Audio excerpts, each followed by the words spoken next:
You, in the campaign, made one tweet or made one statement that referred to a killing by Israeli soldiers of civilians in Gaza and called it a massacre, which became a little bit controversial. But I haven't seen anywhere. What is your position on Israel? Well, I believe absolutely in Israel's right to exist. I am a proponent of a two-state solution. And for me, this is not a referendum, I think, on the state of Israel. For me, the lens through which I saw this incident as an activist, as an organizer, if 60 people were killed in Ferguson, Missouri, if 60 people were killed in the South Bronx, unarmed, 60 people were killed in Puerto Rico, I just looked at that incident more through just as an incident. And to me, it would just be completely unacceptable if that happened on our shores.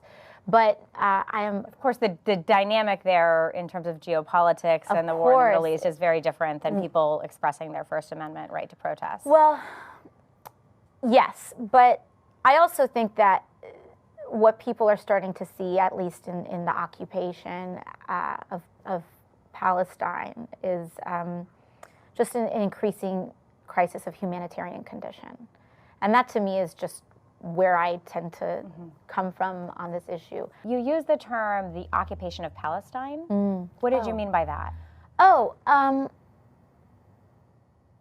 I think what I meant is like the settlements that are increasing in some of these areas and places where Palestinians are experiencing difficulty in access to their housing and homes.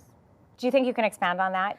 Yeah, I mean, I think I'd also I am not the expert on geopolitics on this issue. You know, for me, I'm a firm believer in finding a two-state solution in this issue, and I'm happy to sit down with leaders on both of these. For me, I just look at things through a human rights lens, and I may not use the right words.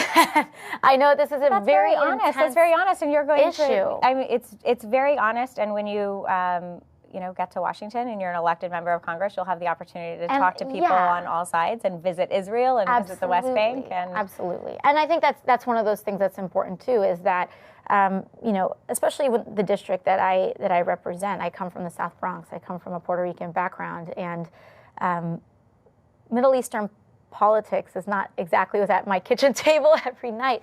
But I also recognize that this is an intensely important issue for people in my district, for Americans across the country.